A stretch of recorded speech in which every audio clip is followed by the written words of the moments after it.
Hello दोस्तों, military power के मामले में ईरान भले ही रशिया और अमेरिका से कमजोर लगता हो, क्योंकि रशिया के पास दुनिया के सबसे ज्यादा न्यूक्लियर वेपन्स हैं, वहीं अमेरिका के पास दुनिया में सबसे ज्यादा बेहद खतरनाक फाइटर जेट्स हैं। लेकिन ईरान के पास भी कमाल के हथियार मौजूद हैं, जिन पर हाल ही में दुनिया की नजर पड़ रही है, क्योंकि अब ईरान एक के बाद एक इन हथियारों की वीडियोस को रिलीज कर रहा है। और इन हथियारों में सबसे ज्यादा है मिसाइल्स। उन्हीं में से एक है बावर 373 मिसाइल डिफेंस सिस्टम। ये मिसाइल सिस्टम रशिया के S-400 की तरह ही काफी ज्यादा पावरफुल है। तो क्या है इसकी ताकत, कैसे ये फाइटर जेट्स को भी डिस्ट्रॉय कर सकता है और ईरान ने इसे कब बना लिया, आज की वीडियो में हम ये सब डिटेल में जानने वाले हैं। दोस्तों, ईरान की बावर 373 एक long range surface to air missile system है, जिसे 2016 में अनवील किया गया था। तब ये रशिया के S-300 के कंपटीशन में बनाया गया था और नवंबर 2022 में नए अपडेट के बाद ईरान के मुताबिक अब ये रशिया के S-400 से बराबर कम्पीट कर सकता है। ईरान के मुताबिक ये डिफेंस सिस्टम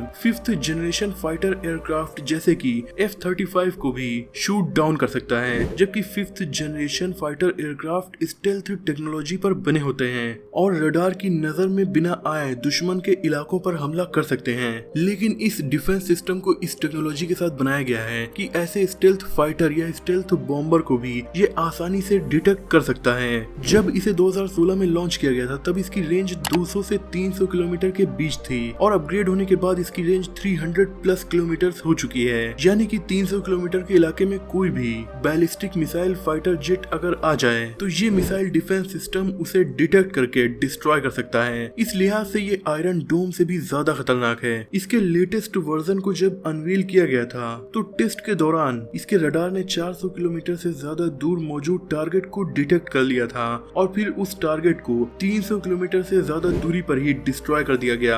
ईरान के ब्रिगेडियर जनरल के मुताबिक बावर 373 missile defence system long range के एयर टारगेट्स को डिस्ट्रॉय कर सकता है, फिर चाहे वो बैलिस्टिक मिसाइल हो, बॉम्बर प्लेन हो या फाइटर प्लेन्स। दोस्तों, ये मिसाइल डिफेंस सिस्टम कई अलग अलग पार्ट्स को मिलकर तैयार होता है, जिनमें एक ट्रक रडार का होता है, एक होता है कमांड एंड कंट्रोल सिस्टम जहां से मिसाइल्स को फायर करने के आदेश दिए जाते हैं, एक होता है टारगेट ट्रैकिंग रडार। जब पहला वाला रडार टारगेट को डिटेक्ट कर लेता है, तब उसकी लोकेशन को लगातार ये रडार डिटेक्ट करके मिसाइल की हेल्प करता रहता है। ये सिस्टम एक साथ 6 टारगेट को डिस्ट्रॉय कर सकता है। दोस्तों, इस मिसाइल डिफेंस सिस्टम में जो मिसाइल्स लगी हुई हैं, वो भी काफी कमाल की और पावरफुल हैं। इनका नाम है सैयद 4B मिसाइल्स। इन मिसाइल्स को 2022 में अनवील किया गया है। ये ईरान की फेमस सैयद मिसाइल सीरीज का लेटेस्ट वर्जन है। इनके फर्स्ट वर्जन को 2015 में ईरान ने लॉन्च किया था। ये मिसाइल्स इतनी ज्यादा पावरफुल है कि 300 किलोमीटर से ज्यादा दूरी पर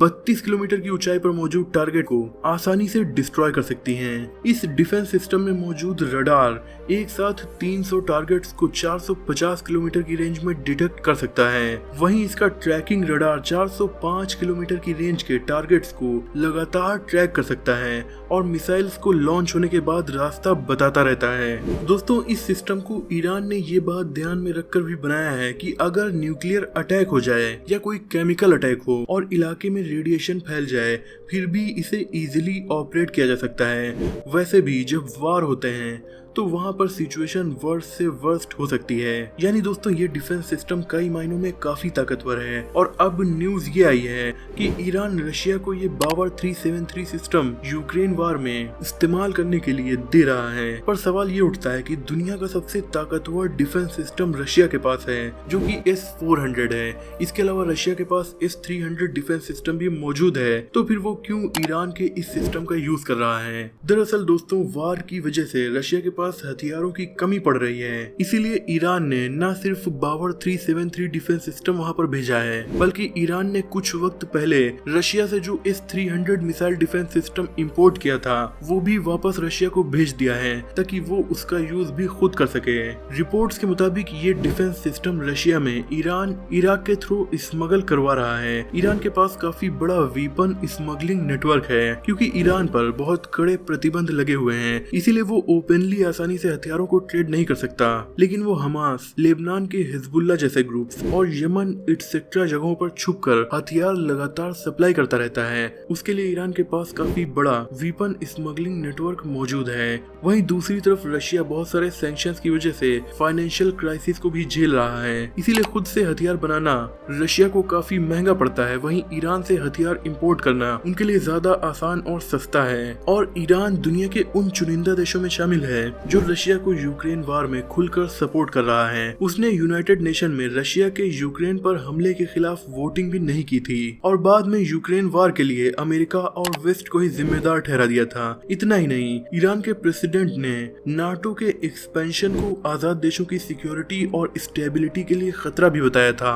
वैसे रशिया के अलावा ईरान ने ये डिफेंस सिस्टम सीरिया को भी दिया है। तो दोस्तों, ये थी कहानी ईरान के सबसे ताकतवर डिफेंस सिस्टम बावर 373 के बारे में। मुझे उम्मीद है कि इस वीडियो से आपकी नॉलेज बढ़ी होगी। वीडियो पसंद आई हो तो इसे लाइक और शेयर कीजिए। ऐसे इंटरेस्टिंग टॉपिक्स पर नॉलेजफुल वीडियोस देखने के लिए हमारे चैनल को सब्सक्राइब करके बेल आइकन को प्रेस कर दीजिए। मिलते हैं अगली वीडियो में, तब तक के लिए अपना और अपनों का ख्याल रखिए।